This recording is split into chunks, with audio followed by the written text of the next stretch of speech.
Can I have a sound check, please? Excellent. Okay. Recording started in both rooms. All right. So today we will have only 2 hours of coaching here.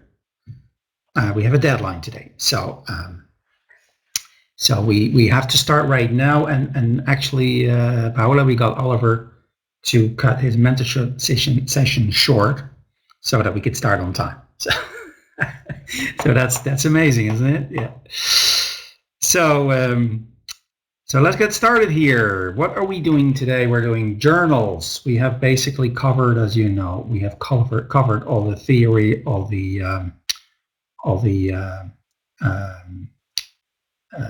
sheets, the presentations, I mean. And so what we will be focusing on for the rest of the coaching program is really applying that knowledge, applying those rules, applying all that wisdom from the presentations to your journals. Okay, that will be the main thing that we will be doing. So let's get started here. So the first journal I'm covering here, or trying to cover, is by, I think it's by Edward Salem, right, Edward? That's yours, right?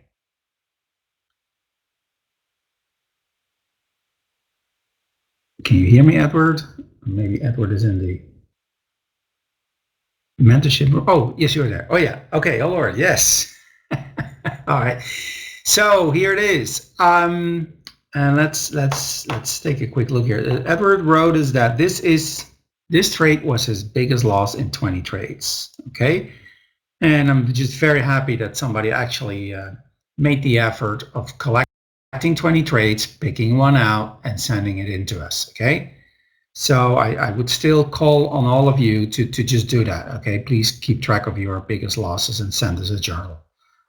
But ultimately, of course, it's on you if you want to do that or not. It's just highly recommended. Okay.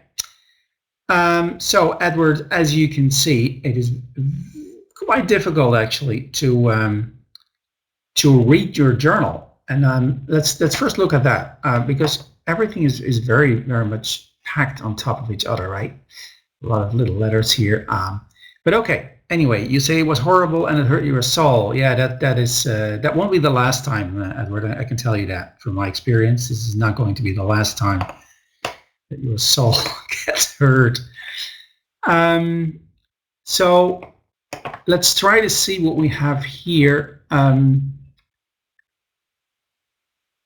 because I'm not really sure where this trade starts, and I'm also not really sure what you're doing here, because here it seems to me that you are shorting, right? Isn't that what you're trying to say? You attempt to short here, but I can't really tell. I see buys here.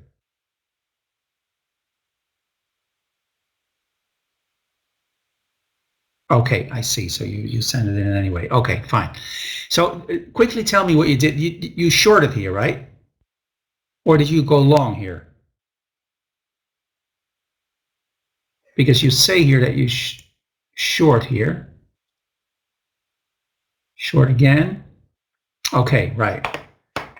So maybe this is shorts and then long, and there was a big topping tail out of the open, and then I shorted into that green bar. Okay, so identification here, because you really should practice writing these things down, right, in your journal. So identification, number one, is I see a topping tail bar. Okay, now the second thing is, where is the position here? What is the position here? Now you have your Fab 4 here, probably. Can't really see because it's behind the text, but so it's actually in the trap zone, right? So the location is trap zone. Okay, it's not out of the trap zone yet. And number 3, where are you actually? You have 2 options here: anticipation or confirmation. There was another picture you sent. Oh, I thought it was this one. These are the 2 pictures actually. One on the left and one on the right. I put them in one figure because anticipation. This is not an anticipation play here. So here, because anticipation would be if you actually get in in the first bar here, right? And that is not the case here, as far as I can see. So here I see this is a 2-minute chart. Okay, 2-minute chart here. So you have a topping tail bar here. So if you go short below the topping tail bar, that is a confirmation play, right? So it's not an anticipation play. But okay. Now the problem here is that the first problem that I see is that this bar is really, really big, okay? So to go short there, confirmation with a stop above the high, it's probably not the best play here, okay? But more than that, no. So to go short by confirmation here is probably not the best play because this one is really too big. Scaling in is what you're trying to do here, right? You're trying to scale in against this. That is not a part of the checklist. That is a really advanced tactic. Okay, that is really something for later in your career. So yeah, hi Betty. We had to start already. Okay, so hope you don't mind. So scaling in is not a good idea. And what you're doing here, look, let's take a quick look at what you're doing here. I see several attempts here to short, right? You're shorting lot after lot after lot, and your stop should be here. So what happens really is that at some point you have so much short that your risk is just exploding here, right? Your risk is exploding. So what should you have done? So first of all, this bar is way too big for a short. Okay, you can have too much of something. You can have too much of something because this bar, look, if I cut this in like 3 parts, I have like 3 elephants on top of each other here. Huge, okay? This is huge. This is too far. So you don't really want to short that anymore. But let's say, just for the sake of it, that you do short it here, and let's see what the checklist tells you to do. So it tells you to confirm here, right? Confirmation play in this case. And the other thing is, now you have to see how much is my risk. Let's say that you enter at 10 here, and your stop would be at 100.82 here, right? So 89.10 to 100.82. So you already have a risk here of $2.70 in this trade if you short one lot, right? One lot. This is the max loss per trade analysis, right? The risk analysis. Now you're not shorting one lot here. I can't even count and see how many lots you're shorting. So every time you do that, if you short a second lot and a third one, you're just blowing up this risk. So you're going to get killed somewhere here when you blow out of your max loss per trade. How much is your max loss per trade? Maybe it says it there in the text. How much is your max loss per trade?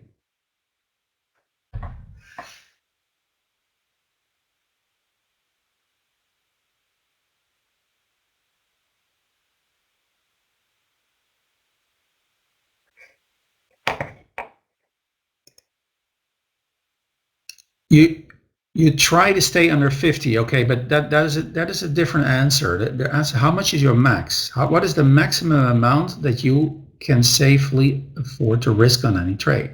So for example, if you take your max loss per day and cut it by 2, that would give you an example here.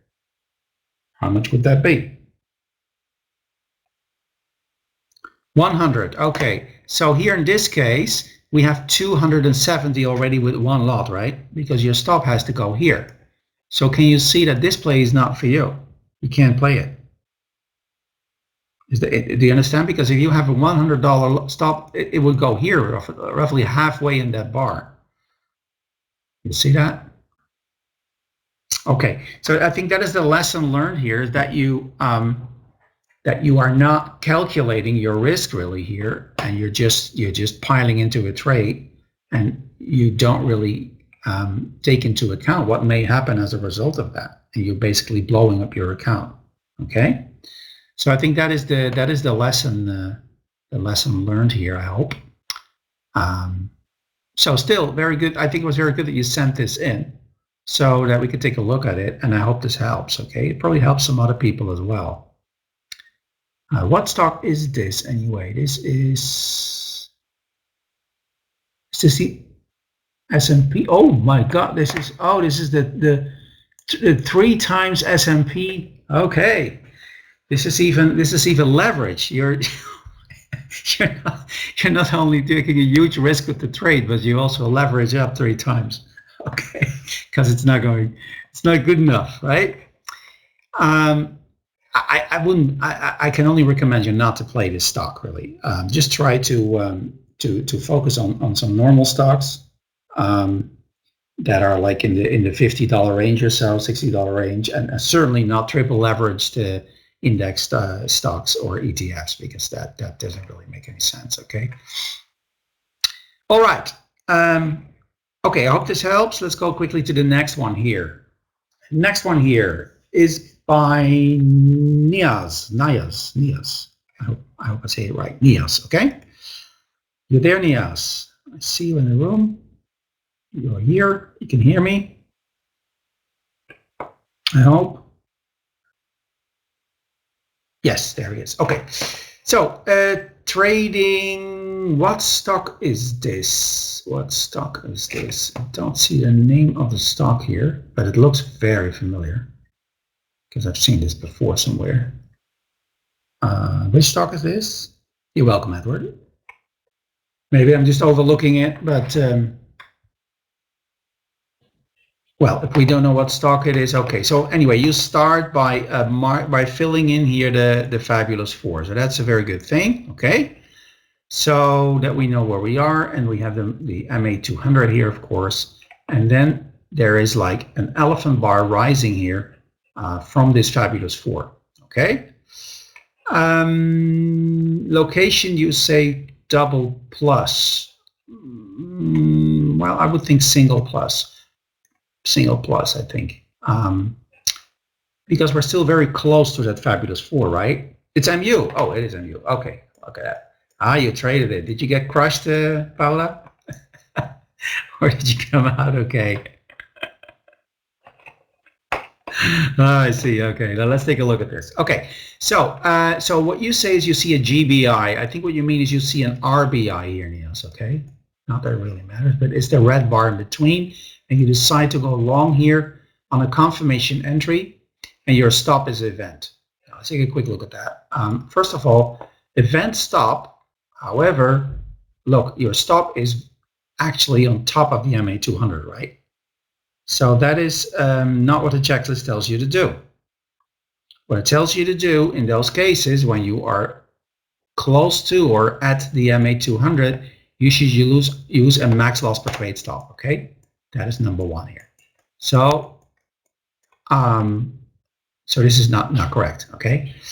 Number two, you are going long on an RBI here. However, you could already go long in this first bar, right? You see that? This elephant bar is actually, this is like an elephant bar plus. See that? Elephant bar plus. So you can actually already go long here somewhere if you wanted to.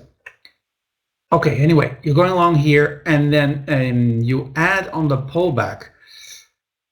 Adding on a pullback is a great idea because that's one thing that the checklist tells you to do. However, the problem with that is you need an event to add on the pullback, and there's no event here, right? Where's the event here? I don't see any event here to add on the pullback. Don't see it. There is no elephant bar. There is no bottoming tail bar. There's no. So you cannot add either. Okay, just add only when you have an event. All right. I know that Oliver sometimes does that in advanced situations, but that's really advanced stuff.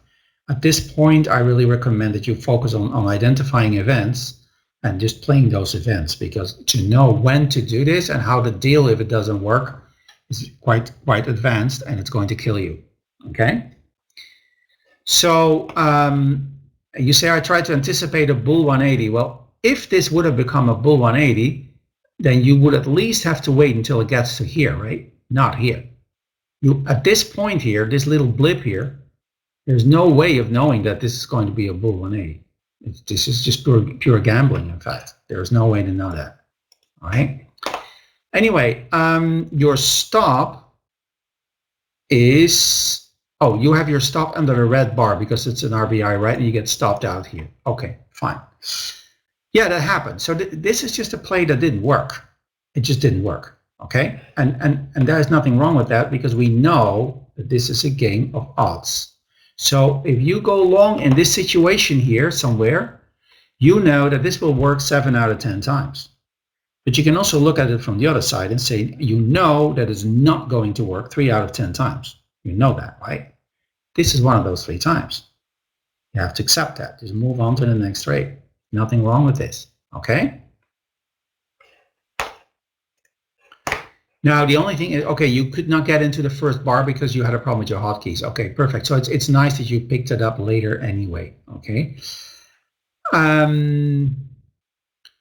Should I be putting max loss per trade even if I enter on RBI? Oh, wait a minute. Sorry. Now I see what you mean. Yes. No, actually, this is correct then. If you use the RBI here, then this stop is correct. I was just assuming that you entered in the first bar, but you're not. You're not. You actually, of course, you write it down clearly. RBI. I overlooked that. So this stop is correct then.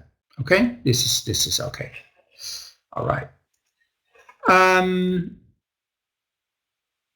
Yes, I want to make a general remark here. I'm not going to go in a lot of detail, okay? But I saw on the internet, I saw somebody place a comment somewhere that this kind of trade you should not take because the risk is too big or something. Well, that is simply not true. Okay, this is Oliver's favorite play. To see an igniting green bar off the MA200, he will be heavily in here immediately, and he wants you to learn that as well because it's his favorite play. Okay, now sometimes some people are commenting things, and I'm not going to fight with that. Okay, so you won't see a reaction from anybody there on that, but I want you to be aware of that. Okay, don't believe everything that's being written there. I just wanted to make that statement. I feel I have to do that, so I just did that. Okay, that's all I'm going to say about it. All right. Okay, so I did my duty here, and we're moving to the next one. It's a question by Trent, and that question is, Coach, firstly, okay, thanking us. Thank you, Trent. And then it's about control keys and alt keys and how to deal with that. So what Trent is really saying here is that, for example, suppose you are going short here, MA200, right? You see this bar here, and there's follow through, and then what he used to do is say, okay, I count 3 pushes, so I hit like Alt1 here, for example, to cover my first lot, okay? Let's say he shorts here. Then Tyler explained the other day how that is actually not a good thing to do. What you should really be doing is using control 1 here, okay? And because you want to throw a limit order, you want to offer your merchandise for sale instead of just buying here from anybody who's offering to you. You want it the other way around. As a matter of fact, you get paid for that by the exchange if you do that, right? So what you need to do here, he says, sometimes I'm not getting filled, or I get filled too early because it's not on the right location where I have my order. Okay, what you do here is, I'll tell you what I do. So I see the first push, right? I see the second push, and if I see the second push, I throw that order like 5 or 10 cents lower here. Okay, so I know that the third push, when it comes, will pick up that order. That is a possible way to do it. Okay, this is a way how you can time your 3 pushes, but you cannot do that here because you don't know where there will be 3 pushes. You have to see the movement actually happening, and only if you have 2 pushes, you know where the third one would roughly be, and you can place your order. Okay. And he says the second problem he has is that his orders don't get filled at all. Well, if that is the case, in certain cases, you may have to alt out of the trade if that happens.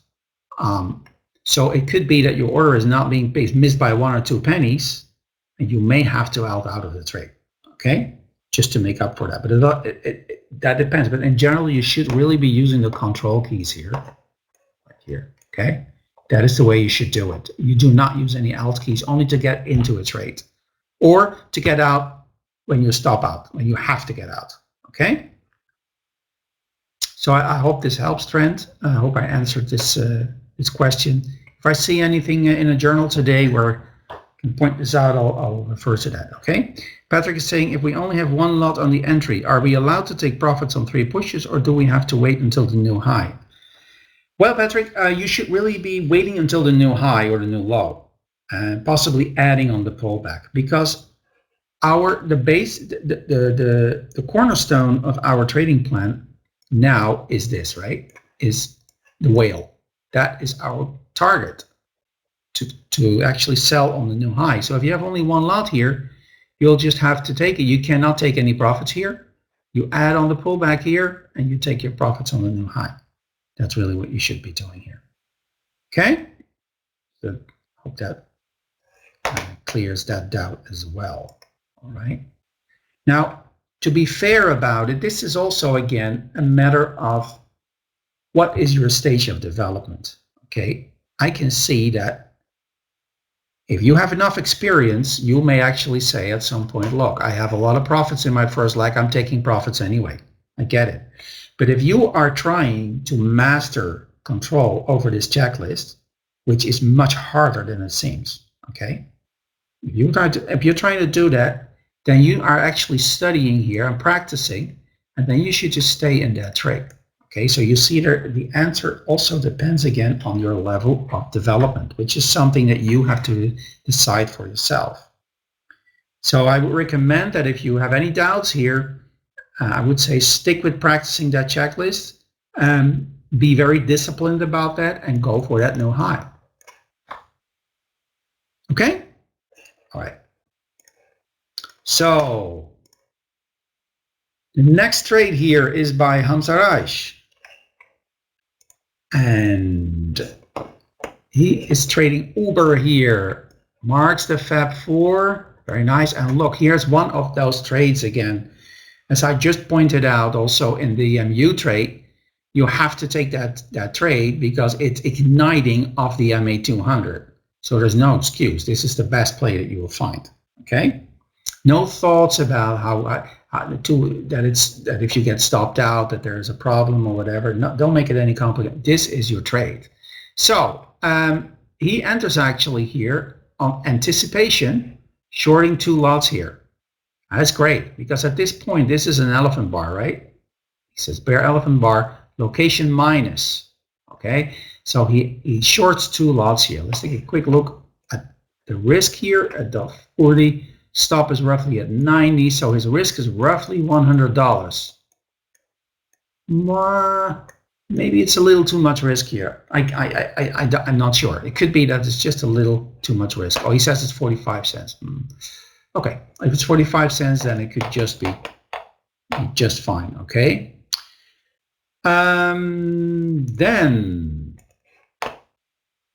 he says, I have 3 pushes here, so I am taking some profits. Well, let's take a look at that. So this is like 1 push, right? Is your second push. And taking profits here, it could be a little lower maybe, but okay, it is like it's in the 3rd push. I put it that way. So he's covering here, that's fine.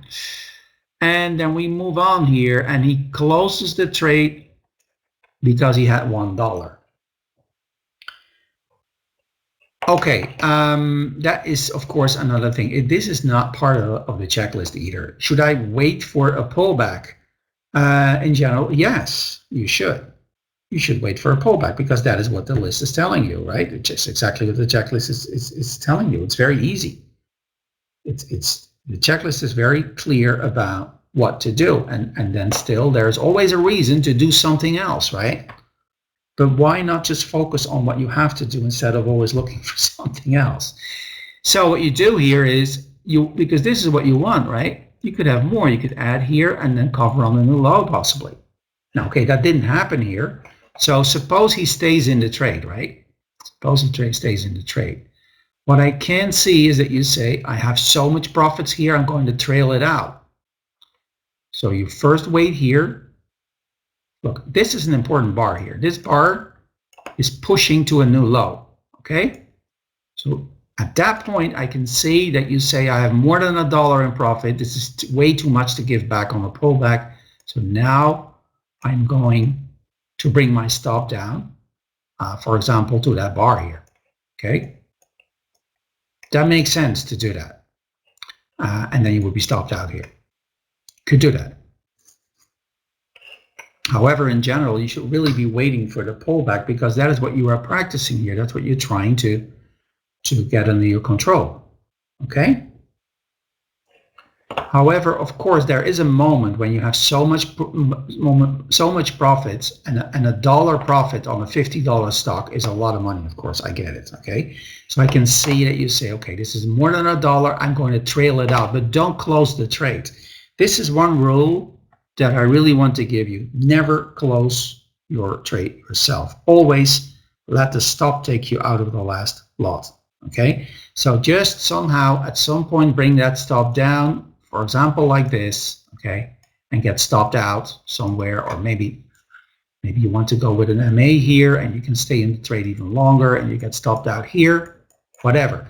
But don't say, I find that we have enough now, because that's what you're doing here. That's what he's doing. He's saying, well, this is enough. And the market is telling him, but maybe I have more money for you. He says, no, I don't need it. I have money already. I don't want it anymore. It's okay. But if it does drop another $1, you're sour, right? You don't feel good about it. Always trail out the last lot. Never close it yourself. That's a very, very clear rule. Okay? It will bring you a lot of experience on how far many of these moves actually go. It will bring you a lot of very good experience there, where you see that many trades do much better than you think. They keep going and going. Gurmeet is asking, can we take additional profit at the start of a pullback and add more at the pivot low? Well, Gurmeet, I don't really understand that question, but the idea is that we're after the whale, right? So we enter into the trade here, and you may be able to take some profits here if you have enough. You add to the trade here, and this is your profit take here. So is that the answer to your question?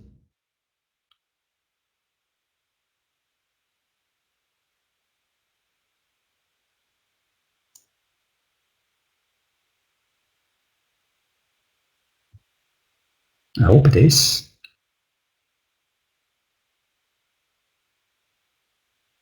Start with 3 lots, exit 1 lot at 3 push. Can we exit another lot at the start of the pullback? No. You mean here, at this point?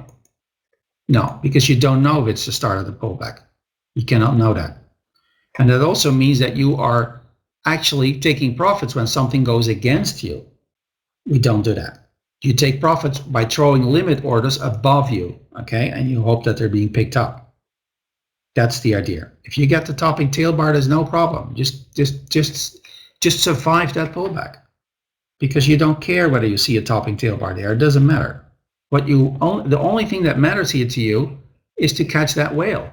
So whether there is a topping tail bar here or a bull 180 or whatever, a bear 180, it doesn't matter. Just don't do anything. You just have to learn actually to not do anything here. So you just sit there and wait for that pullback, add on that pullback, and take your profits on the new high. That is exactly what you are supposed to learn and practice here. Okay? Okay. Next one. Next trade is by Mike. I don't see her in the room. Are you there, Mike? Can't see you, but sometimes Onnovia does these weird things, and people are just not showing up that they're there, but I don't think she's here today. Okay. Oh, you are there. See? No, you are there. Okay. So that's just strange. I don't see you in the list. So, but it doesn't matter. Okay. Snap here. I'm playing Snap here. And let's take a look. So first you start by marking the Fabulous 4 here. Now, you see you are only using very little data here. This is like the last 15 minutes from yesterday, right? That is very, very little data. For the Fabulous 4, normally what you need to put in here is like an hour of data. Okay, so like 4 times as much as you have here, really. So that we know, because we don't know what happened before. It could be that it just is moving a little up and down here. But it could also be that maybe it went higher up here somewhere. There's some pivot high or pivot low here that we're missing, okay? And we need to know those things. That's important information. Because at the start of, at the open, the Fabulous 4 is our only point of reference in the chart, right? Above the Fab 4, below the Fab 4, that is what we're looking at here, okay? So, snap. The first, so first she says, I see a bottoming tail bar. There it is, right? Very nice bottoming tail bar here. The position is plus. Excellent, because plus meaning just above the Fab 4. That is where she's entering here on confirmation above the bottoming tail bar. And her stop is max loss per trade. Max loss per trade, so somewhere below here, somewhere below that bar. Let's take a look. She says, I miscalculated the risk. Well, so she entered roughly at 84 here, and the stop is roughly at, I think, at 20 or so. So we have 65 cents here, but your max loss per trade is $90. So indeed, with 2 lots, let's make it easy. Let's say $60 risk. You have $120 risk in this trade if you get stopped out, right? Which is more than the max loss per trade. So that is indeed a miscalculation here. So gotta pay attention to that, right? Okay, and there we go. Market moves up, falls back. You do not have your 3 pushes here, right? Because you have only one push here. You have like 2 push here. Maybe you have like, yeah, maybe this is like 2.5 push. But okay, let's see. Then we get a red bar. A green bar makes a bit of a new high, and it falls back here. And then you add here to the trade, all right? You stay in the trade here. Okay, that's interesting because your stop is here, right? Am I missing something? Because you're shooting stopped out here, no? I mean, your stop is here. Oh, you're going short here. Okay. Let me see, where is that? Oh, sorry, now I see it. Yeah, number 2 here. Oh, okay, you're flipping to short here. All right, let's talk about that. Topping tail bar confirm.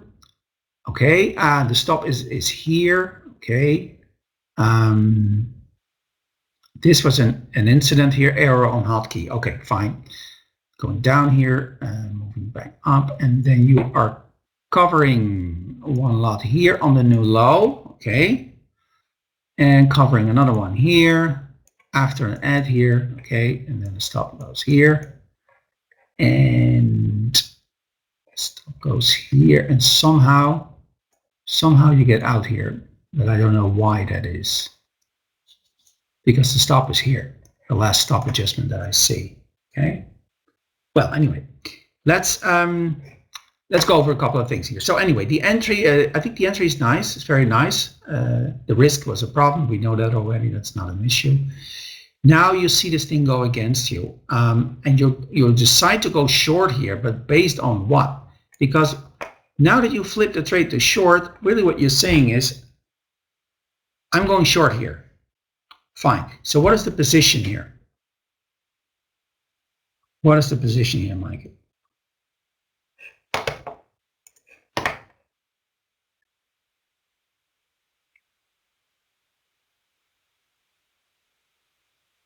What is the position? Yeah, it's like in the middle of the Fab 4. So anyway, it's definitely not in a bearish position, right? So you're basically going short here on this small topping tail bar, but actually in a bullish position, because we're still in a bullish position here. We're basically testing back here the Fabulous 4, right? And in the middle of that, you decide to flip the trade to short. So that doesn't really make sense to me. I see a little bit of an event here, okay? Even more of a big event here, okay? However, the position is wrong. The location is not good. So what you should have done here, I think, is just sit it out and get stopped out here. And that happens, okay? That happens. This trade did not really work. Or did it? Let's take a look at something else here. You're entering in the trade here. So that was roughly at, well, I see 84 here. Let's just say you enter at 84 here. So how much profits did you have here, for example? See that? You have like 60 cents profit here on a $60 stock. That's a lot. That's really a lot of money here that you made already on this. So does it make sense to lose all of that on the way down without taking at least one lot off? That is the question you should be asking yourself here. So, and maybe even here already, because you have your two pushes here at this point, right? Here you have like two pushes and let's say 55 or 60 cents here. See? Now that is a great excuse to take some off here. Because this trade has developed really well.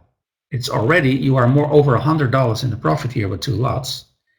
And you should be taking some profits here. That is basically what I'm trying to tell you. Okay? So if you take one off here and you leave your stop here just to see what's going to happen, well, eventually you will be stopped out here. That's correct. Can you move your stop to break even already? Not really, because this is like 50%, right? See? Your entries here, which is roughly at 50% of this move here. So that means that a normal pullback would stop you out. So you cannot move your stop to break even. So the basic plan is take one off here because, so let's revise this profit rule, okay? So profit take in the first leg on 2 or 3 pushes and or like 30 cents or 40 cents. That is something that you can use here to as a guideline, okay? At some point, you have 2 pushes and you have 40, 50 cents profit, you have to take some off. Because now you are so profitable that it doesn't make any sense anymore. Or risk losing all of that. It's just too much. You have 20 cents profit in this stock, I wouldn't be taking profits. That's just not enough. If you start taking profits on 20 cents, then at some point you will just find that your profits are too small and your losses are too big. So the profits will not be able to make up for the losses anymore, okay? So a minimum of like 25 or 30 cents is really something you need, but here with 2 pushes and like 40, 50 cents in profit is definitely a profit take. So that would have made this roughly a break-even trade if you were stopped out here at your stop location, okay? Betty's asking, could she move her stop on the 2-color stop rule and out on the 6th bar? I think you can answer that question yourself, Betty. Can she or can she not? Or maybe I should say, why can she not do that? Yes, no, she cannot do that. We went over that several times over the last sessions. Why? When is the first stop adjustment allowed? After what?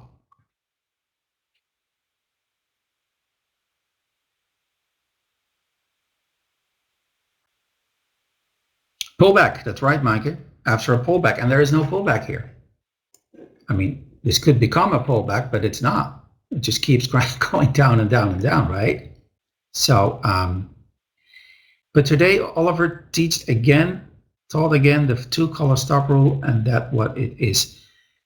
But Betty, you can only start applying stop adjustments after there is a pullback, right? And until the pullback is there, the only stop adjustment that is allowed basically is a break-even stop, which is the stop that you have to be very careful with. It's only a stop that when your rally is so far and you have so much profits and it's safe to move the stop to break even, then you can do that. But otherwise, we don't do any stop adjustments. We wait for a pullback.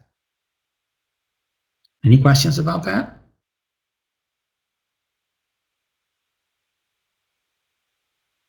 Any conflicts there, Betty? I mean, I think that is the same thing that Oliver is saying in the mentorship room.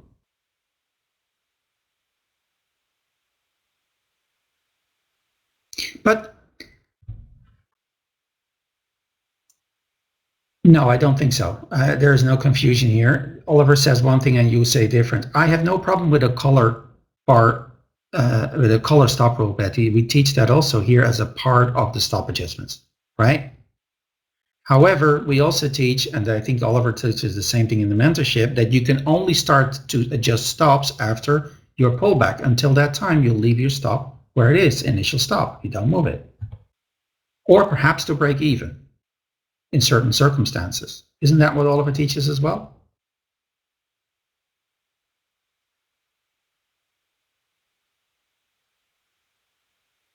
In the end, it really, but to be honest, in the end, it really doesn't matter because it's not about what is going to bring you success or failure here. Okay, what it really is about having a plan, sticking to that plan, and applying that plan and being disciplined about it. That is really what it is about. There are situations where I will violate that rule and I will actually start using a different stop before I have a pullback. Absolutely. So,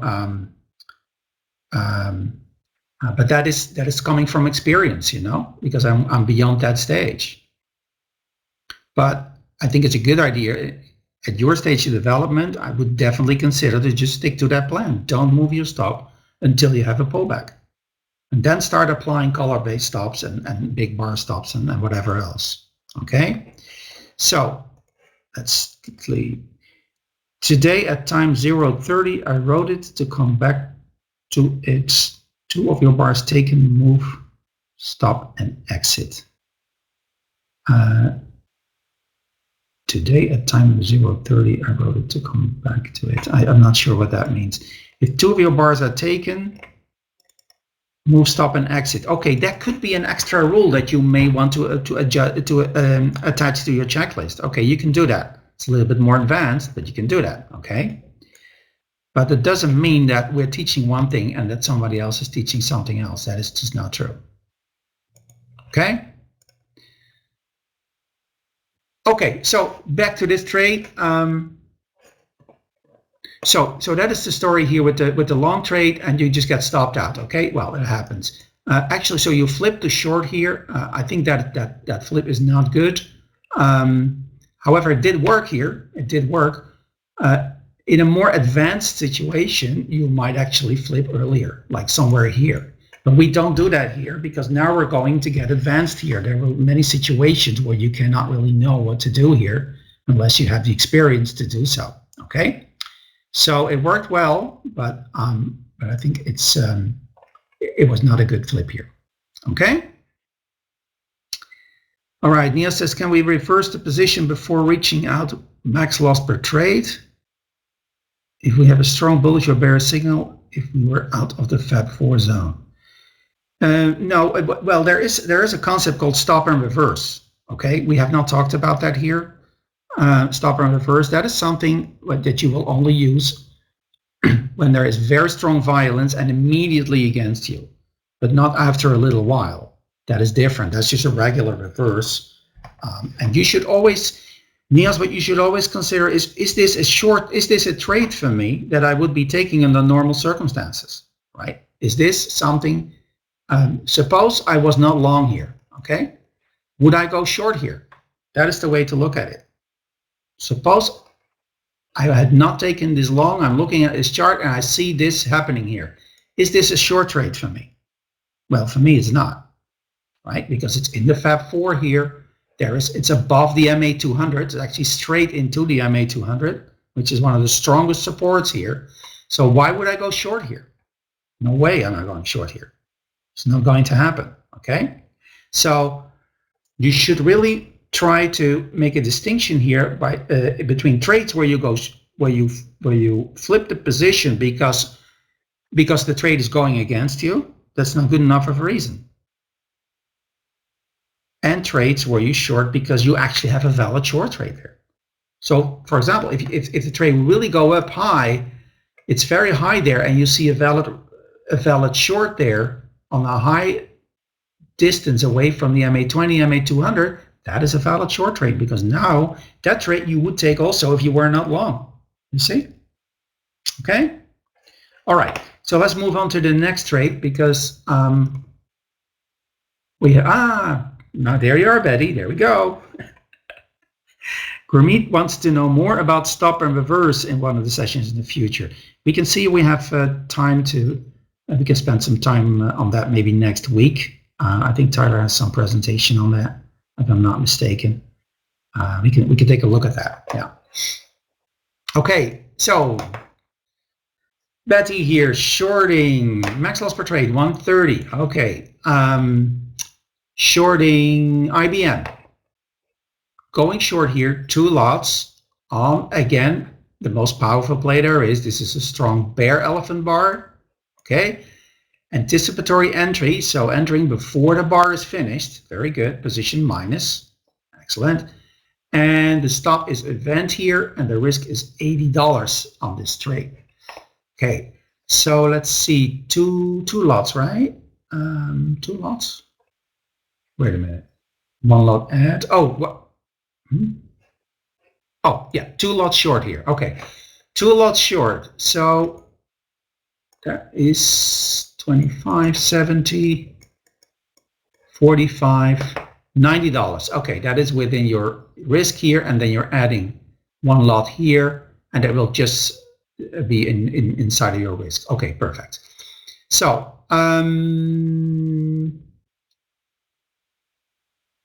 okay, 2. No, wait a minute. Oh, you're adding here on the hidden RBI. Hidden RBI, this one here. Okay, so you're adding here. So that is a little different because your stop is at 70. You enter at 25, so you have 45 times 2, right? Is $90 risk. $90. And now you're adding here 0.5 to 70. Oh no, you're at, oh, sorry, your stop is here. I'm totally confused. Sorry. Okay. Go back here. You're adding here, and you have a separate stop here. Perfect. So adding here 2 lots. Starting here 2 lots. Stop here, event, and then adding 1 lot here with a separate stop. So now we're 3 lots short in step 2. Okay. Number 3, stop adjustment 2 lots to hidden RBI. This is the same thing again, Betty. Why are you adjusting your stop before you even have a pullback? Where is this being taught? It's not taught in the mentorship group for sure. The idea is that you just still have your stop here at the initial stop, and you will move it after the pullback. That is the plan. Okay, so okay, now we're getting to the point here. Okay, so it's not that somebody's teaching something else in another room. No, it's that you had a huge profit unrealized and you're sick of losing it. No, but this is important because we have to.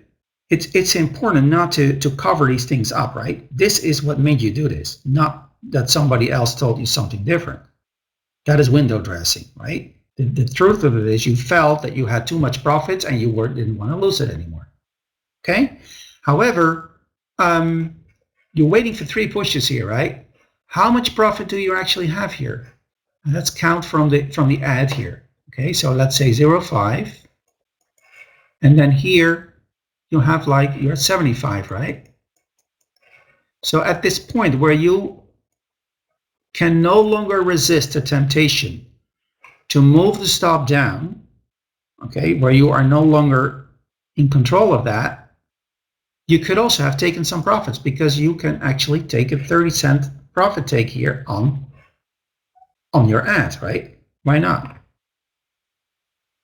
Because you have a lot of profits, just like you say, just like you're saying, you have a lot of profits. You could take that one off there. Okay.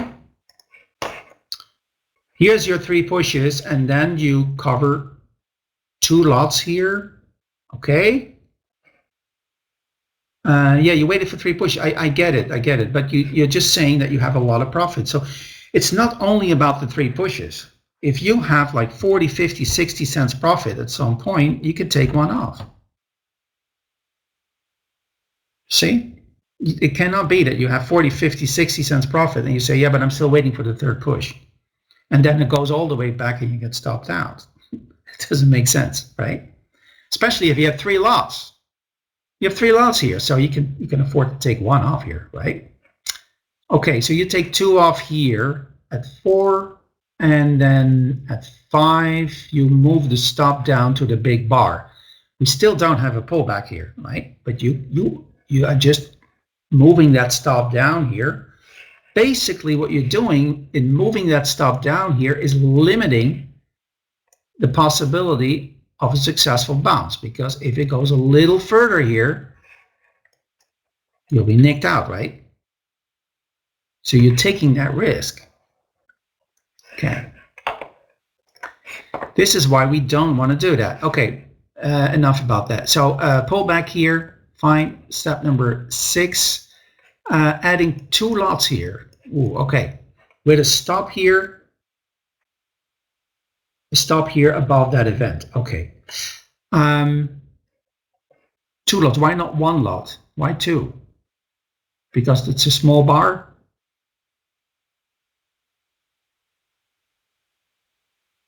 Because here you see at this point where you added only 1 lot, you have a huge event above you here with a hidden RBI, GBI here, and a lot of potential to the downside, right? Here you see a big green bar here, which is throwing support, and now you're actually adding 2 lots there. So I'm not sure that's a very smart thing to do. I would just always add 1 lot, you know. It's hard enough. Then number 6, and then you start to basically bar by bar to the downside here. If I see that correctly, you just keep moving the stop down, down, down, which is, I don't think is taught in the mentorship group either. I'm sure about it. The idea is that you just leave your stop here and you just wait for the new low, unless of course something happens. It can be that you want to change that plan, but at this point, just leave that stop here. Here we go. Here's your new low. So this is the place. Actually, this is like a big bar, right? So you try to cover here, even better. And now the situation is different. Now you can move the stop to that big bar. Okay? You were afraid of the big green bar. Yeah, but you were also adding 2 lots here instead of 1. So that I don't understand that. If you were afraid of the bar, then why did you add 2 lots instead of 1? Anyway, if you feel that this bar is a problem, what can you do? What can you do?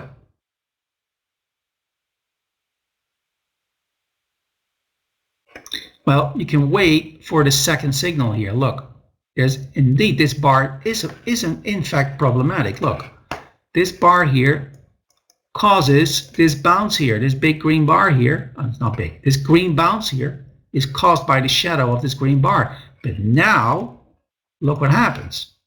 It fails again here. See that? Oh, here's your add. So if you want to add 1 lot here, okay, but here you can add another one, because now you have confirmation that the green bar is harmless. It's not going to stop this.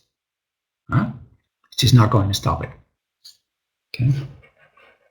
So what I see here is a lot of trading plan violations. That's the way I look at it. Okay, because you're just basically moving your stop when you feel that you are scared of losing your profits. That is basically what I see here, instead of just moving it when the plan tells you to do so.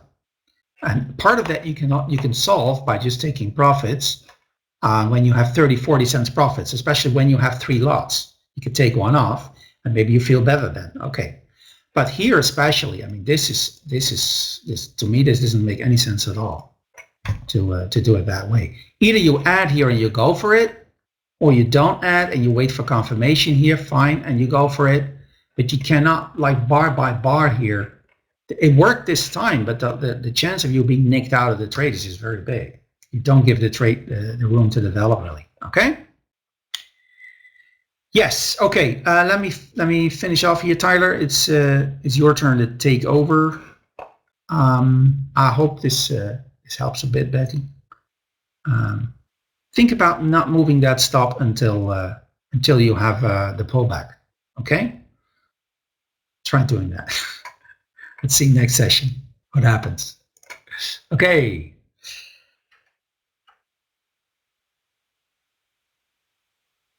Tyler.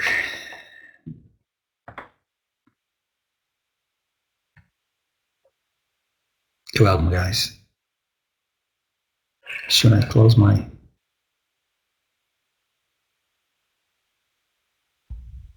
Okay, you ready for me, Jan?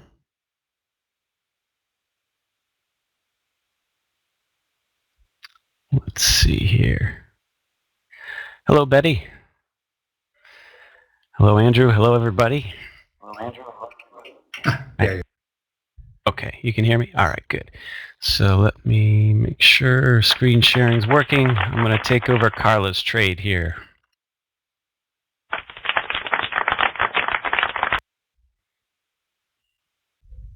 Hey, good job. Hey, good job. How's it going for you guys in this kind of crazy market opens that we're still having, right? We're still having this summertime stuff. I think Oliver put out a good video about that yesterday, right? It's, right, you got to be nimble, right? You got to be nimble these days. And, you know, if you catch the right one, like Twitter was a good one to catch this morning, that kind of stuff, then you're in a good spot. You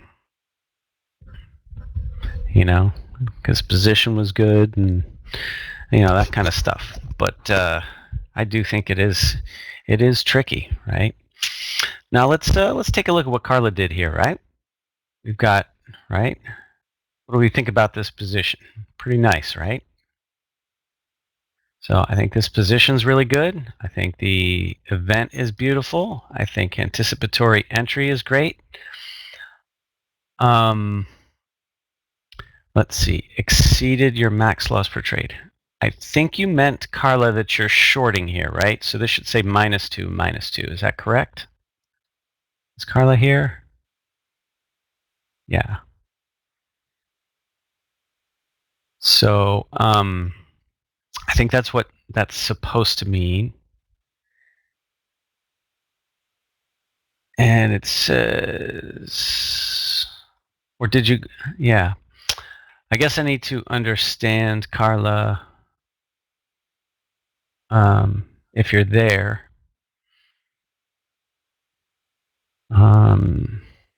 Which direction we went here.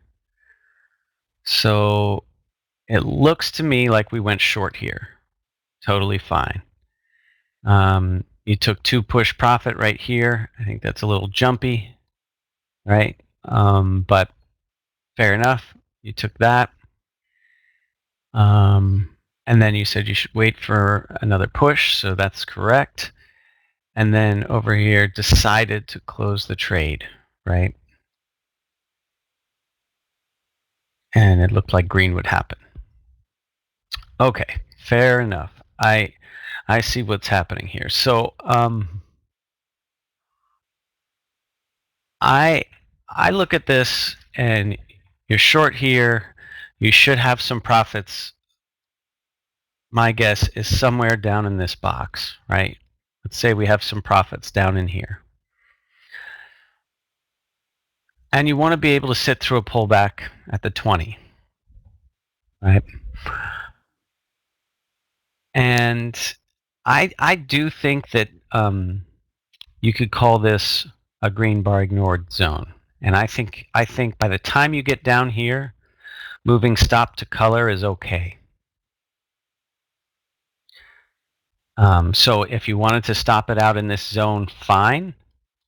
I found it interesting that after it started moving in your favor, you just made a decision right here. And I think if you're going to wait this long through all of this and then it starts going in your favor, I think you got to bring your stop here and wait for it to stop out here. And really, that's just what the checklist says to do. Now, I don't think it's unreasonable once you take profits in this nice area down here to have your stop move to color, you know, the hidden green bar ignored. So your stop could have come to right here, and I would say that right here, this probably would have stopped out. Just because it just wasn't going the way you wanted it to. You want something to have a nice bounce and then a rapid move down, but I think a pretty good indication this isn't going your way is that this setup here is really powerful, and it's wiping out more than 50% of the move. And what's our rule for break even? Our rule for break even would be, right, if a pullback into the 50% zone is still, in favor of your, is still beyond your break even, you can use break even. You see what I'm saying? So if you entered here and this is the 50% zone, that's actually pretty good. I think that break even is good, but I would give it the benefit of the color, and I would just put it right there. So if you have two things that are close, give it just a little bit wider. Of the two, give it the wider one, and just see if it nicks out. The other thing is, like, look, by the time this gets up here, how much has it wiped out? It's wiped out, pretty close to 80% of the move down. So I do get that you want to get out, and that you didn't make your stop adjust, but when this starts moving down, this becomes a different whale, doesn't it? And I think you still could have added here if you wanted to, but then because of how much of this it took back, right? Since this took back 75% or more, and you were right to think that this is likely the next move, I would be just trying to close this trade, right? This move up, it's telling you that the whale complete is not going to be down here. It's going to be a smaller move like this. And, interestingly, if you take the top of this move and the bottom of this move, it doesn't even make 50%. It's like 40%. And so, you're not wrong in thinking that the move is over. I agree with that. I just think that, it would not also be wrong to possibly put a stop there.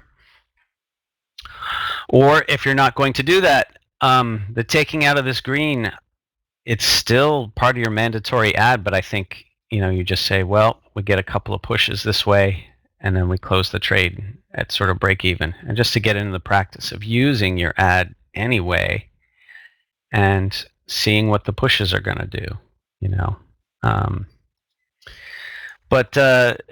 I think this is a very interesting trade, Carla. I think it's a beautiful initial setup right here.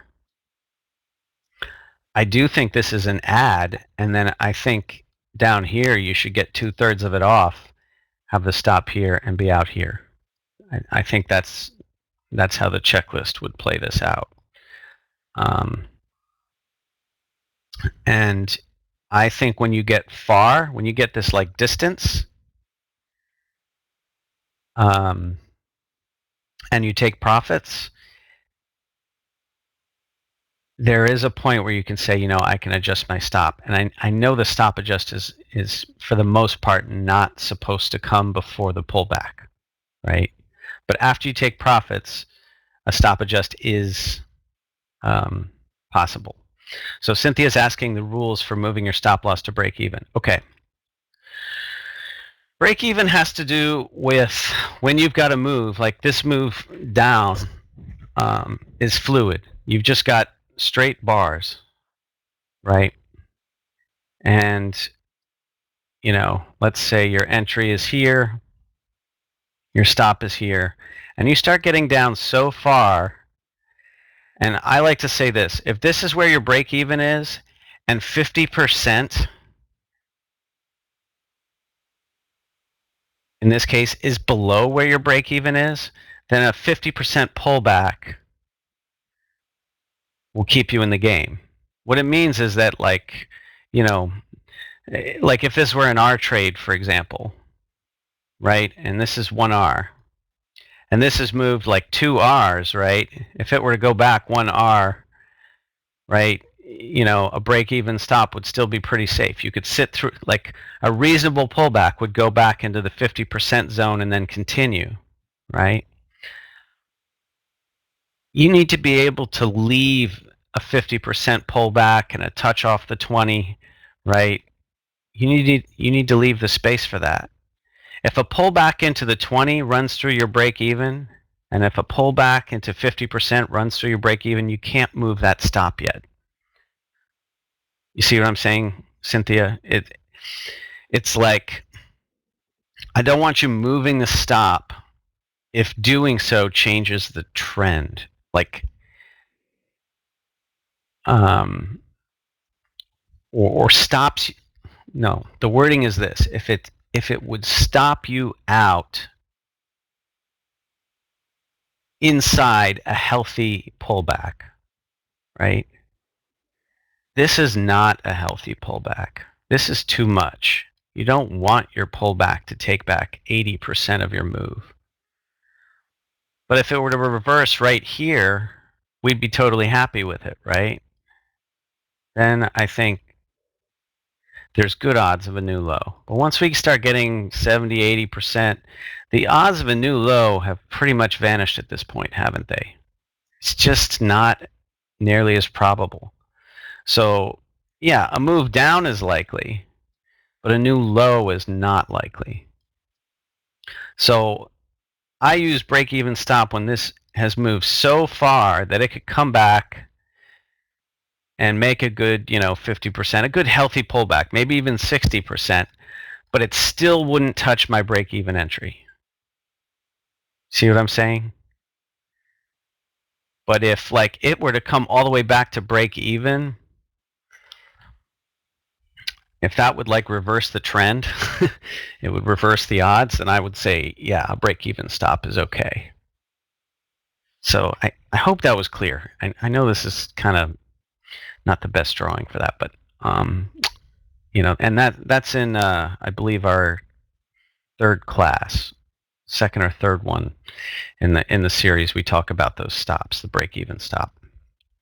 So thanks, Carla, for sending that one along. Now let's take a look at what Vladimir sent us here. We've got a 2-lot entry, right? We like this tight Fab 4 as was marked there. Yeah, good job.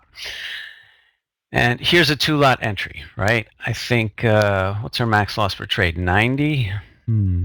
Okay, I think you're just barely at your 90 here with your event stop, so that makes sense. Your first ad should be there, but I can see how you can't afford it. This is technically it's hard to call this a first pullback because it's not enough bars, but it is actually a pullback and a new high. You're not wrong in taking some off here, because that really is a quick little V, and I think that's different than a 3-push profit take, especially with some distance here. You have some angle and distance, a rapid pullback, and kind of a violent move to new highs. I would take one off there.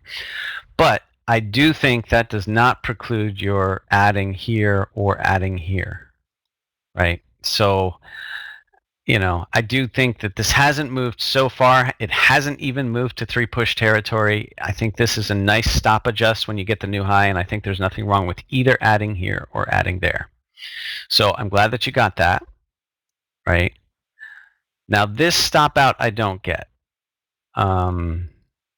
Vladimir, if you could explain what rule caused you to stop out right at the 20. It's not an adjust to color. It would be adjust to the low of the tail. So it really should be right there. And then you had a stop adjust here. You can leave that. I think once we get up to about here, this can move to here. And then when we have the stop adjust here, what is the rule for how we would allow that to break?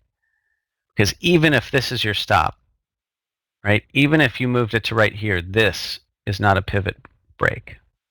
That's not a pivot break. That's a 1-bar break. Okay.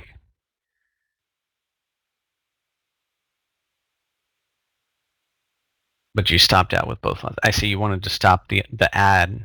I don't think you stop it. Once you've added there, there's nothing wrong with this ad. Can you... This ad I think is okay. I mean, you've got some lower highs, and then you're taking it out. I think that's an ad, right?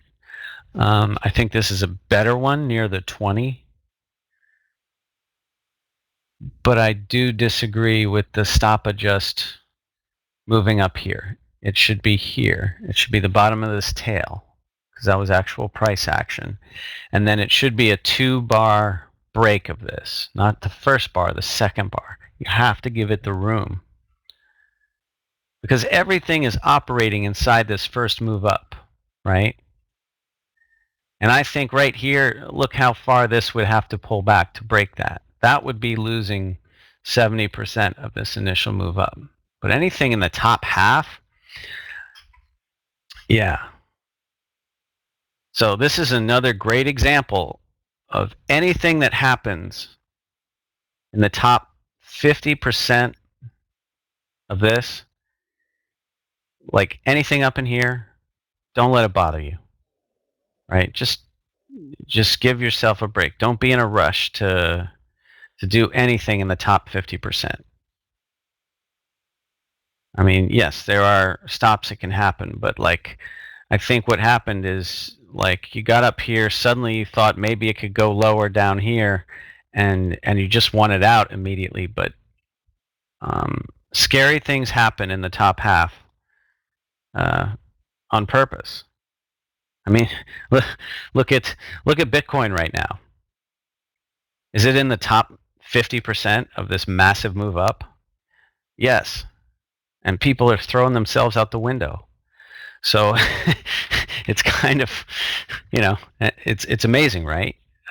We're not even certain that the bull move is over, right? So, we'll see what, and, of course, people are treating this like a trade. People decided they were going to trade Bitcoin, and this is what they said. I'm just going to, make money every week trading Bitcoin rather than just buying and holding and leaving it alone, right? Well, this is the same kind of thing. It's like we want this to instantly go to new highs, but the reality is this is going to take 40 minutes to get to your new high. Well, we just don't know. We just don't know how long it's going to take, right? And Bitcoin did this huge move up and this huge move down. And you know what's most likely? It needs to go this way for a while, and then it'll start going up again. It's the most predictable thing ever. Everyone's freaking out like it's the end of the world. So, the news and everything, and God, I've never seen people write more dumb things than on this Bitcoin stuff. Yeah, it's just, so I think this is a really cool example. This one, Vladimir, is burned into your retinas here of right, top 50%, nothing's happened, and then this tiny bar stuff scaring you out. It's not even a big bar, it's just small stuff. You can't let small bar, where are the largest bars on the chart? Right here and right here. And nothing that's happened in here is even it doesn't even compare in size, right? And I would even argue that if this were a violent red bar, you still don't get out, right? Even if this forms some nasty red bar right here, because of its location, right, in the top 50%, you watch. It'll do what's happening with Bitcoin. It'll go sideways, and then later it'll go like that. How many times have you seen that pattern? Some ugliness that initiates from the top, the very top, and then it just halts somewhere around 50%, and then it goes sideways, and later it goes up. Meanwhile, everybody panicked and went short, and flipped their trade and all that other kind of stuff. Now, when do I think it's different? I think it's different when this happens. Now we've lost, 70 or 80% in one red bar. Now the whole thing is different. You guys see the difference? Yeah, right. Yeah, totally. So this just wipes out, right? Suddenly the biggest bar on the chart goes against everybody who was in this bar, right? And this bar. Suddenly the biggest bar is that thing. That's a different, that means something different. Now, I also don't get excited about shorting right into the 200, like, because that's likely to happen. But that's just the context of this particular chart. Now, if this were in a double plus location, right, and you get some massive red bar like this that takes out 70-80% of the whole daily move, and there's room to fall, then yeah, this might be a flipped trade actually. So you don't know, depending on how much space there is. But you don't want to flip, and we'll talk about this when I get to stop and reverse. You don't want to flip into right into support or right into resistance. That just doesn't work so good. So I'm going to move on here because I got another 20 minutes or so. So thanks for sharing that, Vladimir. And now we've got Gurmeet. And let's see what we did here. Gurmeet identified a bottoming tail and decided to go against the trend here. And, just caught that 1 in 10 that's going in the opposite direction. I could say good eye. But then I would say, all right, if you did this 10 times, how often would that happen? So here's the thing. Long 2 lots over the bottoming tail. Now you got out 2 right here, but I think we can improve on this, Gurmeet, if you're gonna go against the odds, right? Here's a massive move down, right? From here down to here. Boom.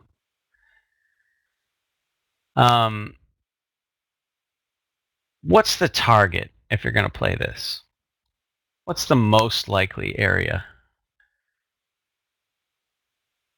that a bounce would get to after a bottoming tail like that, after a really strong move down? Yeah, just draw a line in here and go 50. And then don't wait for bars to,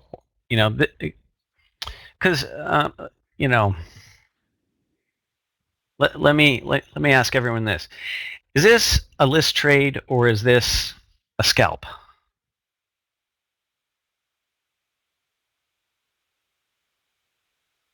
Right. Scalp is short term, it's often counter trend, and it needs to have like a price target. And that means like you enter here and you already throw your order up into this zone. And I can tell because this was stopped out this way, the order was just not thrown into this zone. So I'd be like, buy here, and then for me, it's shift up arrow, which is a button that I made, and that's to throw an order 20 cents above, right? And then I can drag it or whatever. But I would have an order just sitting right here, just below the 20. And then if this started pulling back, I'd be like, well, what else is it supposed to do? After it makes 50%, and when you do a scalp, right? When you do a scalp and it makes that target, I mean, what are the odds of anything after that?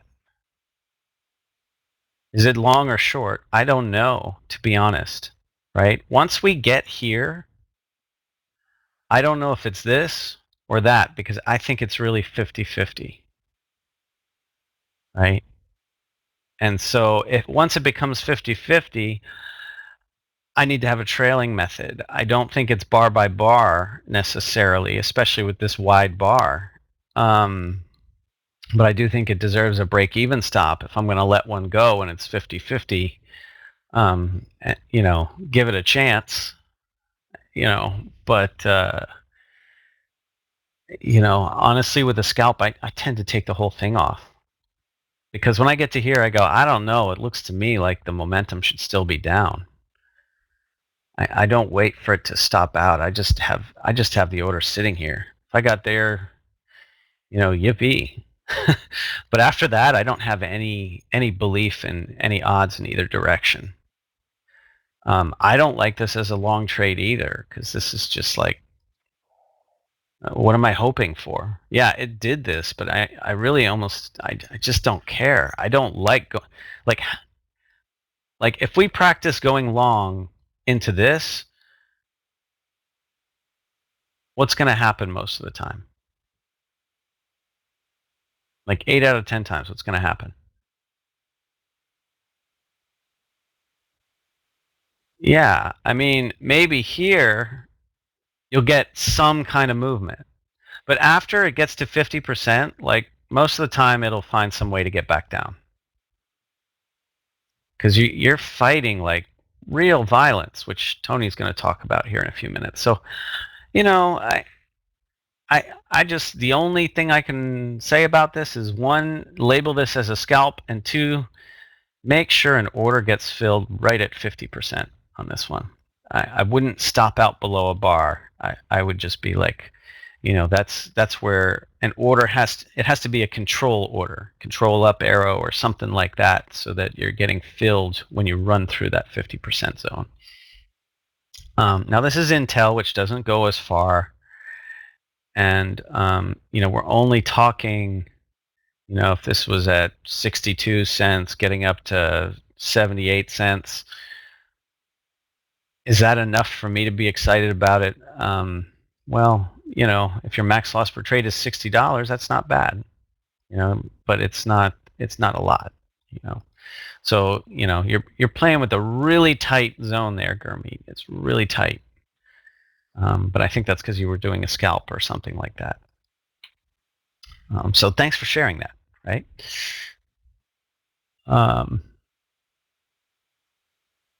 Yeah, I hope I was helpful there with that. You know, so and for example, here's Andrew's trade, right? Here's another one that's kind of you know, fighting the power here a little bit. I do see that we're kind of in a zone that's a trap zone that it's fallen back into, but and actually I do like the taking out of this solid red bar. This red bar, for all intents and purposes, should not be taken out.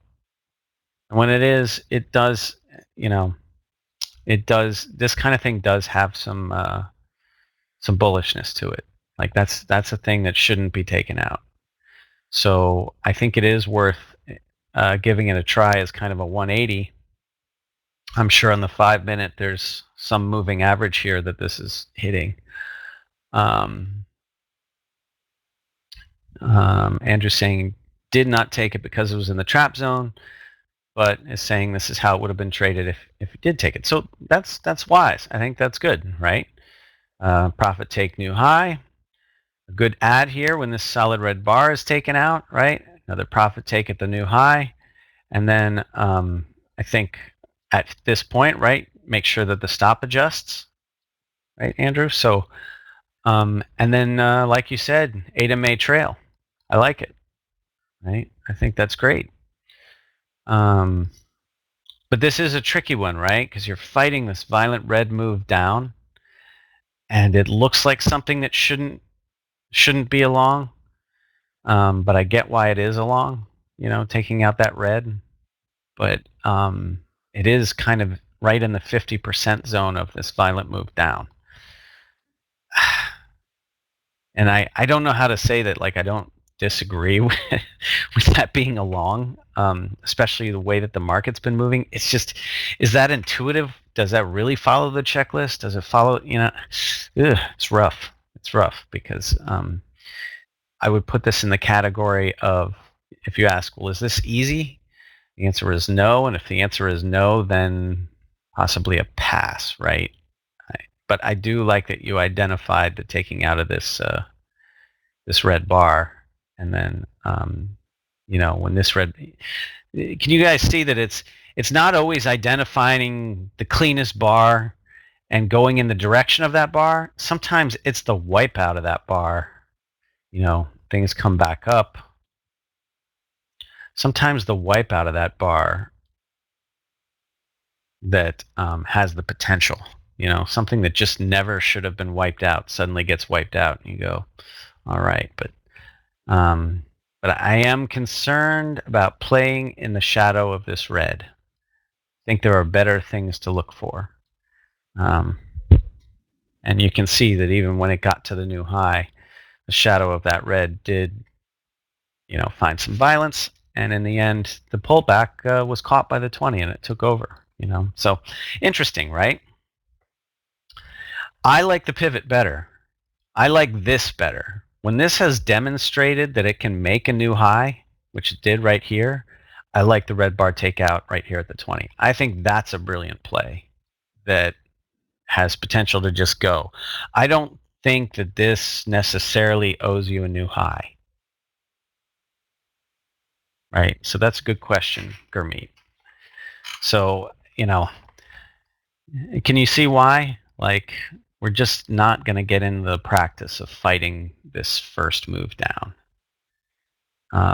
But I do get that this looks really powerful. I mean, that the way that this formed said, you know, I'm going to shoot up. But the thing is, you can always sit through a pullback, and look what happens when you sit through the pullback. Like, can you just wait that one more time? And if you do, then something clean might show up for you. In this case, it did, in pretty much the same price range. And that one had a lot more certainty, because now the movement in play is this. And now we're triggering at or above 50%. See, we don't know that this first move is going to happen, but once it has, now this is a little better, right? Now that makes it better. So this to me is still kind of a trappy zone until we get this new high, and then we get this kind of catch at the 20 and a 50% trigger. You know, that I like better. And that's just, you know, trying to go with the odds of things. But do we short in here? No, we don't like this trap zone stuff. So that's why I'm just not even looking at things like this. After this moves through the high and pulls back and settles down, then I might say, you know what? This is the kind of thing. And this is really the market that we're in right now, guys, right? This is how most of the plays are setting up. This whole section, if we go down here and we go, geez, it took until 10 a.m. for something to set up. You might have to do that right now, right? This is that littler bar setup that Oliver's talking about. You know, you're getting a zigzag in the beginning, and then when something catches a nice, high or low or something like that, maybe that's worth it. But if it's inside your first pullback, you can still start a checklist trade, right? This is a red bar takeout, and I know it's not one of the ones on our list. I know we're talking about trading off the open, which we should all be practicing doing. But if you can't find anything clean, which I also am having trouble finding clean ones, so I tend to do things like this. I just tend to wait for this one right now, because there are a lot of those. You just have to sit and be okay with not knowing when it's going to set up for you. It can be a long time. And you also have to be careful of the ones that just go sideways. That's not fun either. So, right, we have Aka here. So thanks for sharing that, Andrew. So what do we have here? I like this eBay identifying, right? 2 lots. Looks like an anticipatory entry. I think this is a fine profit take right here, right? So kind of have 1, 2, and 3 is anywhere in here. You have to add right here. You don't have to add again, but you did. And then I think the stop came down because you were getting kind of big in this position. And you're saying it's an error to not go long. I don't know if that's true or not. I just think that the odds of the short were wiped out when we kind of broke this down. This kind of in a way became sort of a time stop, I think, for me. 1, 2, 3, 4, 5, 6, 7. Well, it's not exactly 8 bars, but I do think that we've lost the color a couple of times, right? So this should have gone lower. It didn't happen, right? That should have gone lower. And here's a loss of red. And here's another loss of red, right? So here's the failure right here. It failed to continue. We lost red, and we lost red again. So that's the 2-color rule, right? Failure to continue when it should, then you lose the color twice. I would even, in a way, argue this color and this color were, I would just say that's just losing too much. And then what does it do? It power trends against you. But the thing is, it doesn't owe you anything, to blow through the 200 or anything like that. So I don't get too. It just loses the odds of selling right now, right? This is really going to keep going. It needed to do it in a faster, more predictable time, and it just didn't want to do that. So, that's what I call the 2-color. But any other questions on that? Starts with a failure, and then, okay. Okay. So Niaz is asking, can you take a long... Look, it's not always a long just because your position stopped out.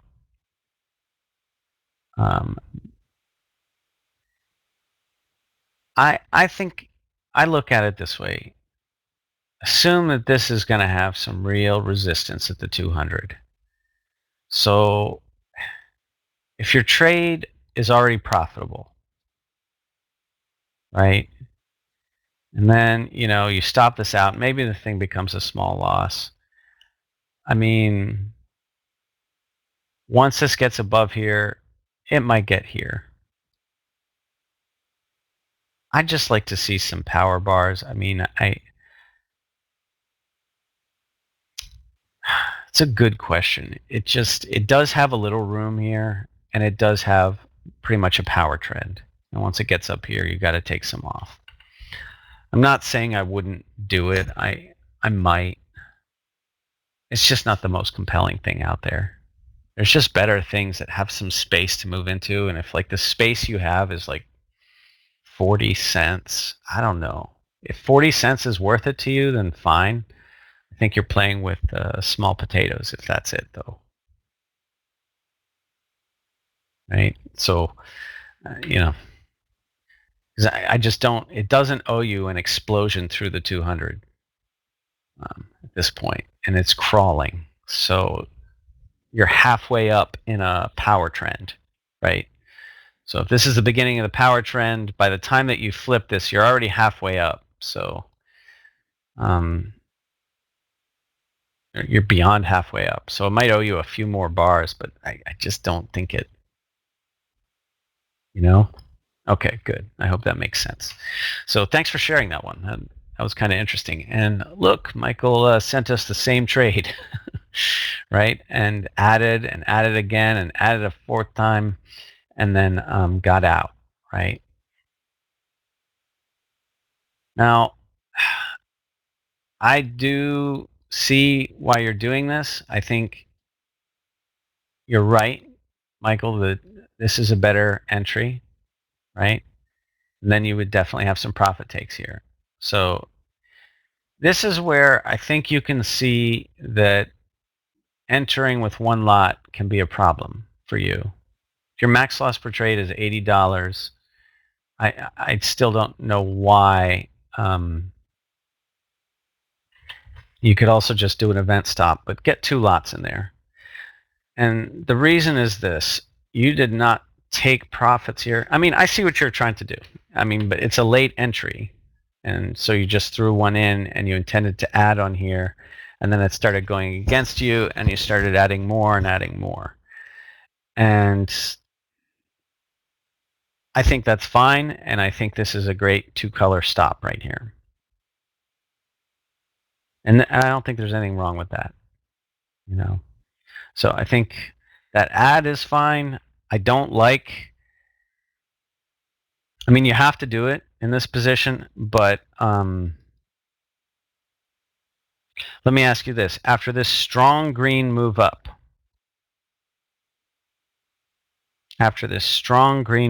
right here,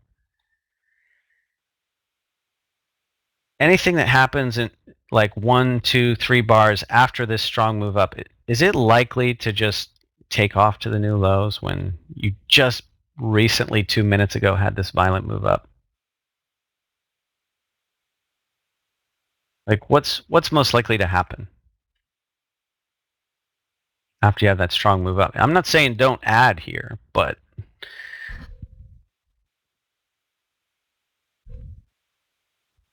like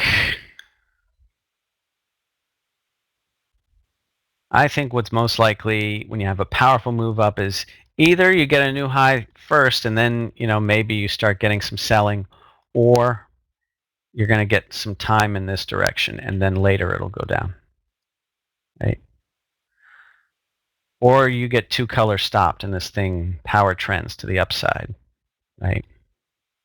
Here's your failure, loss of red, this thing's taken off, right? And now we actually get to see how far eBay ran to the upside, and like I'm not it's tough. Like on the black team there are probably those of us that would hit this long and add here and profit take and be out. Why is that? The wiping out of this massive red is actually really bullish. Is that a good checklist trade for you guys? I don't think so. I don't think that you want to practice on that. So Gurmeet, I think we're going to have some explanation on this next week. But let's say you have a pullback and in an attempt to move down fails. And then you lose color, and then you lose color, And what that's telling you is a power trend is formed in the opposite direction, right? And it's just saying that every attempt to sell where it should sell is failing. Like, look what happened to the 50% zone, right? Here's your event, here's your low. This is the 50% zone, more or less, somewhere in here. And the 50% is getting chewed up. This is telling you something's wrong. And that's why I do, like you can go long here, but then you're going to deal with this issue at the 200. And I don't like racing into the 200, but it is a wipeout of some massive violence. And, if we're not getting violent red, this is going to keep going,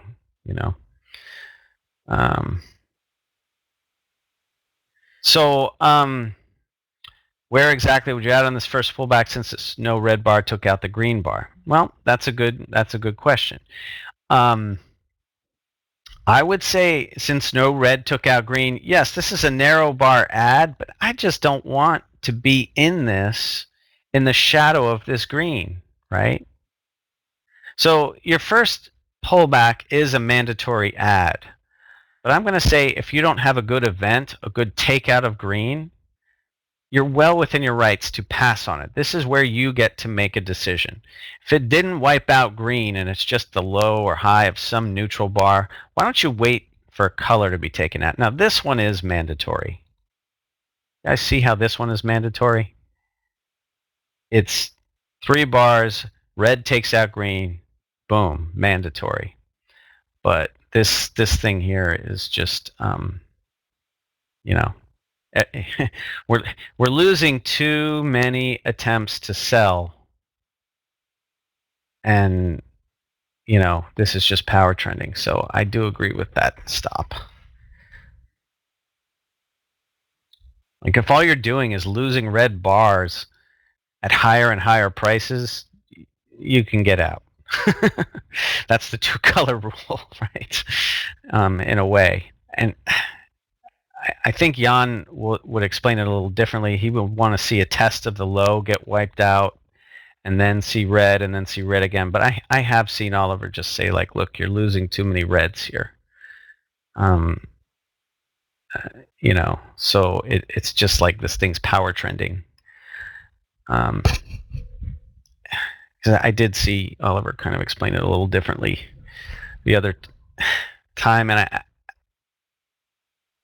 yeah, that topping tail at the lows is a follow-through failure. Oh, you mean here?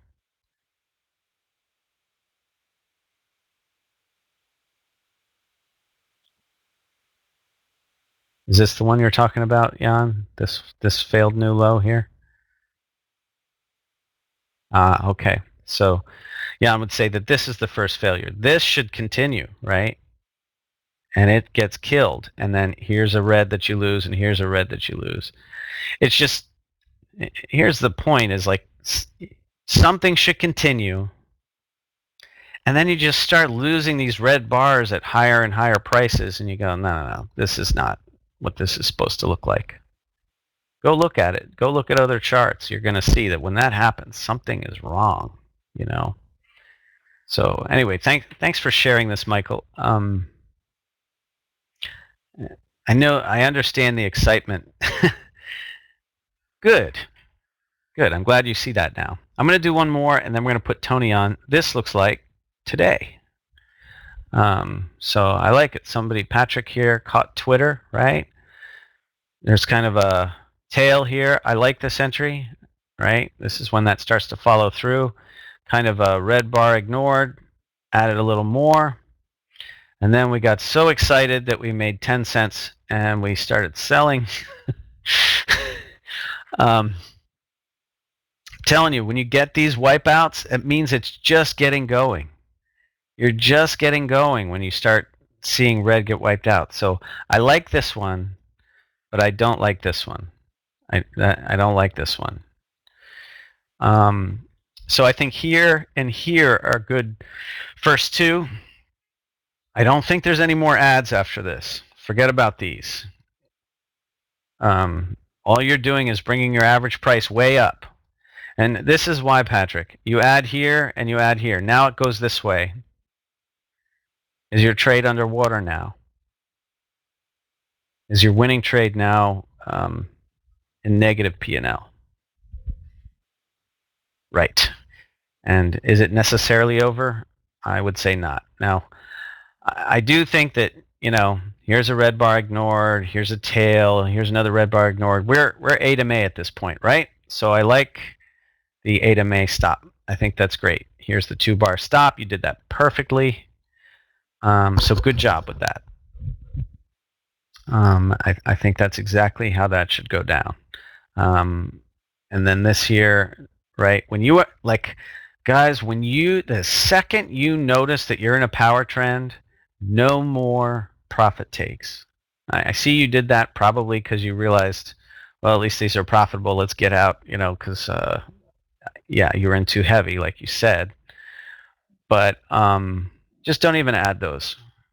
It doesn't help you, right? It really doesn't help you.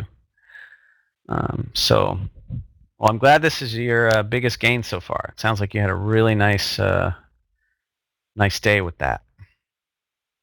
And with that, I know we've got about 13, 14 minutes left. Tony, do you want to jump in and do any? Yeah, I know you wanted to talk a bit about violence. And Paolo, you got to go in like 12 minutes or something, right?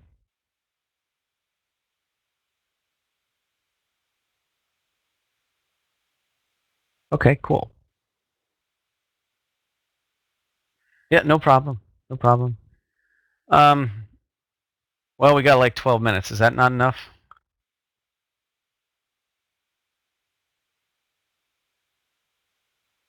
I mean, I could do another journal or two if you want. Okay, I'll finish. All right, I'll just do another one or two here. So, Tony will handle that on Monday. Yeah, no problem. Okay, so XOM. Who sent us this one? Yeah, we want to make sure Tony has time to talk about violence because that's a good one. So Greg, all right, we got 2 up here. Now you're calling that anticipatory, but is this early or is it low? Late, Greg. Max loss per trade was 80. Yeah. Where do you think the? I think this is. I think this is the entry here, right? The location's great. Green takes out red. And enter here. I think people are starting to sell up here already. Right where you entered is right where, like, some people had buy orders all the way into this red bar. And now we're getting up here and these people are selling, right? So these people down here are now starting to sell. And I just feel like you're entering right where others are selling. I do like that you got one out right here. I think that's a good idea. I think you have to add here. That's not even a question. Here's your double dip. So here's the, this came here. That's totally fine. And then, this made a lower low. I could argue that you can add here if you want to. And, this is where your stop loss came up to this point. And I think that's great. That's perfectly done. Because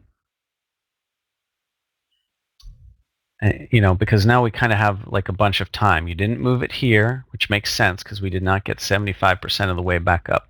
But now we've kind of got this time business going, and this becomes the new high, and we move up into the new high, and now the stop is here. Now,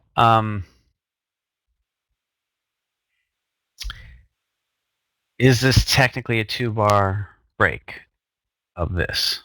I think you did a 1-bar break, but if you called this a time stop, I wouldn't be mad at you.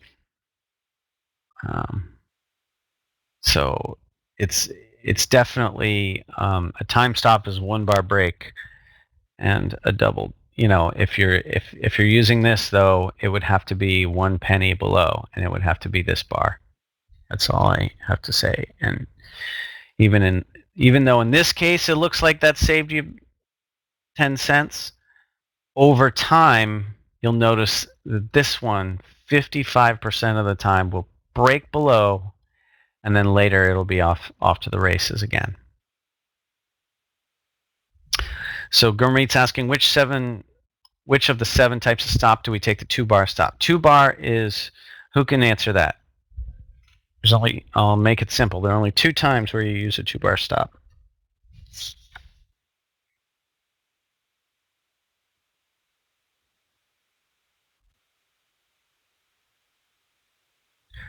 There we go. Ali was fast on it. Pivot's one of them. Ada May's the other. Right? And those are the only times when you use it. Everything else is 1 bar. 1 penny below, 1 penny above. Right? So just keep that in mind, okay? And I think, let's see, I think that's it, but I do think there's other ones here that we could go through that have been kicked to the back. I think it was organized so that everybody gets a shot. Here's Uber. Bottoming tail, event stop, 2 lots long. And then a little Vladimir kind of added here and then quickly took one off, which we really can't do. So just be careful with that. I agree with the profit take. I don't agree with adding anything. If you add here, you're not allowed to take profits here, because once you do an RBI, it's got to be 2 pushes beyond the profit take rule changes. So if you have a red bar ignored or any of that kind of thing, that the profit rule changes. It needs to be 2 pushes beyond. 1 and would have to be on. And yep, in this case, you would be taking a bigger loss. You just would. You would be taking a bigger loss this time, so that out of 20 trades, you can make much bigger gains. And that's just the reality of it. You have to take the loss this time, because giving this 2 pushes in the future will make you much more money, right? So you'd be gaining this, Whoops. Now what did I do? Right? You'd be gaining, 2 pushes. 1, right? 2. You'd be taking it up in here somewhere. That means you're going to have to lose this sometimes. Now, the other thing is that there should not be any stop adjust here yet because you didn't get your pushes. And this whole thing should hold, right? This is not a stop. That's not a stop. It's violent. It's also in the, top half or something. There's a triggering thing here. And this is just one that didn't go anywhere. Like, this is one that's going to grab you, right? I don't like bars that, even if it's a bottoming tail, that just don't clear this zone, right? Now, this is where you start clearing, and I see that's where you got excited and added there, but like the problem is it immediately failed. And that's too bad. I mean, the problem is your stop is still here, and it just ran right through it, right? I do think there's an argument to be made of 2-color rule, right? So, like, this should have gone, but here's a loss of green, and here's a loss of green, and, failed attempts to move up, and all that kind of stuff. I do think that by about here, I'd be saying this thing is not going up anymore. It's just like, look at how many times it failed here, and it failed here, and it failed here, and it failed. I mean, how many more chances are you going to give it, right? So, interesting, right? Interesting how that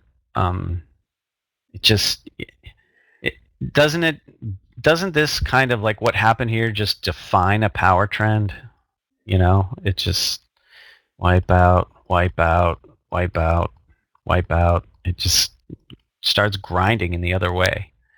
So, unfortunate, but you got to be able to sit through and, if you're going to add here, you got to let it, take off. I mean, and I know it's not brilliant, but I actually would probably have gone the other way with this one. I would have gone, at this point, this has told the story that going up is not going to happen, and I actually think there's probably some follow through to the downside. And you could make you could stop out and have like a real small bar reversal and get some nice pushes down here. You do have to deal with this, but I think it's been clear that it's this is the top end, and it's wiped out a lot of stuff, like in a big way. I just don't want you guys to get into flipping everything that doesn't work out. I think that if you get enough of these and you start seeing it over and over again, you're going to get a feeling for when these tiny little bars and this little kind of flat low is not strong support, and the possibility of continuation is good.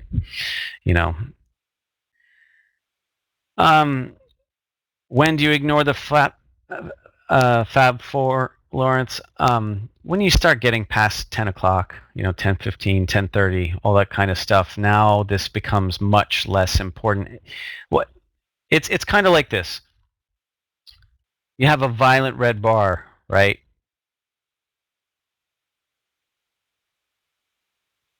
Here's your violent red bar, right? This is all red.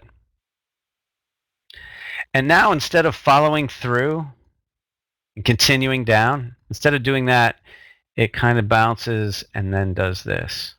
Now, when does this become irrelevant? After time, right? How much time?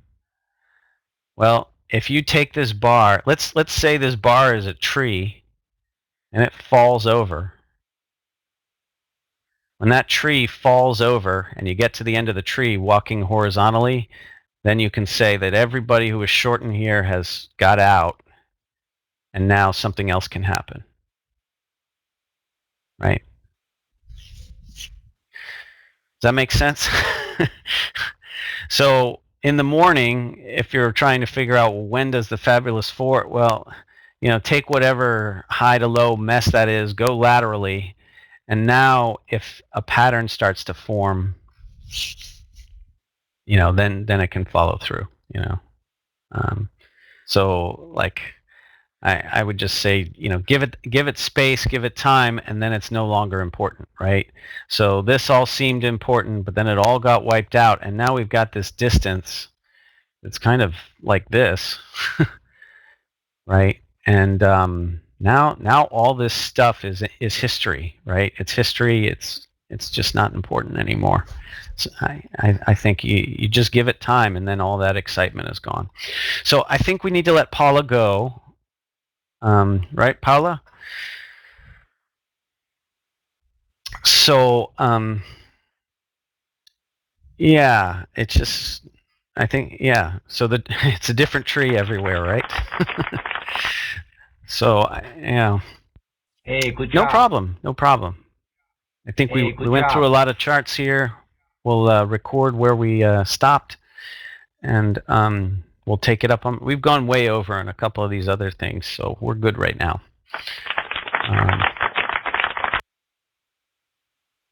So I'll turn that off. And yeah, good work, everyone. Keep sending us the journals, and we will talk to you on Monday, right?